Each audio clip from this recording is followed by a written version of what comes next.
Eto ha mga kababayan, panoorin nyo to. Eto kasing mga Chinese community, nag-aalala sila, nababahala sila sa mga nangyayari ngayon sa gobyerno, sa bansa natin.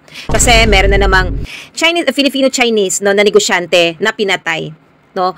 Tinorture muna, naghingi pa ng ransom, tapos pinatay. Kaya natatakot sila na baka maging biktima din sila. Kaya eto naman yung DOJ natin, yung PNP natin, yung NBI, yung Bureau of Investigation, nakikipagpulong sa Filipino-Chinese community para magbuo daw ng task force. Oo, may aksyon, pero sapat ba? Habang dumarami ang kaso ng kidnapping, rape, patayan, lalo na sa mga estudyante, asa ng tunay na leadership? Yung sinasabi nila na safe daw ang bansa, bulag ba kayo? Nagbingi-bingihan or wala lang talaga kayong pakialam? Ha? Araw-araw may patayan, may na-rape, may inosenteng nalagas, mga mamamayan natatakot na. Ano bang nangyari sa bansa natin? Bakit ito pinabayaan? Ano ba talaga ang gobyerno? Sino ang inuuna ninyo? Ang Duterte? Tutok kayo sa Duterte. Diba mga pansariling interes lang ang inuuna ninyo? Ngayon, tatanungin ko kayo, paano naman kami mga ordinaryong Pilipino? Paano nyo kami masisecure? Paano kami magiging kampante sa pag-uwi sa gabi? Paano yung mga anak namin na makakauwi ng ligtas galing sa paaralan?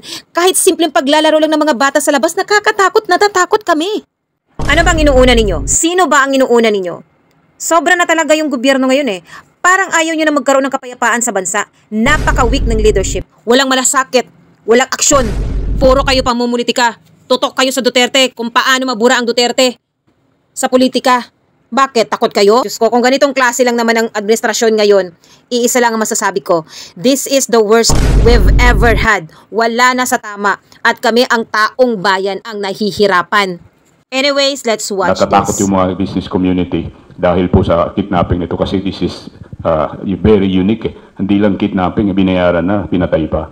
Ito ang ayaw namin. Nababahala ang Federation of Filipino-Chinese Chamber of Commerce and Industry Incorporated o FFCCII sa pinakahuling insidente ng kidnapping sa isang Filipino-Chinese na si Anson Ke, kung saan dinukot ito at matapos magbayad ng ransom money ay pinatay ang negosyante. Natagpuan ang wala ng buhay na katawan ni Ke at driver nito sa Rodriguez Rizal nitong Miyerkules na may mga pasa at bakas ng pananakal at sinasabing pinahirapan muna ito bago pinatay. Kaya ang Department of Justice kasama ang Philippine National Police, Bureau of National Investigation at Bureau of Immigration nakipagpulong sa Filipino-Chinese community para mapag-usapan kung paano mareresolba ang serye ng kidnapping. Isa sa napagkasunduan ang pagbuo ng task force na tututok sa insidente ng kidnapping sa mga Chinoy. So the creation of the task force is paramount. We have to choose people who will at least exemplify the values that we hold dear to the PNP and to the NBI and to the DOJ. At ang aim nito is to have a higher visibility leadership that people can talk to pag mayroong problema.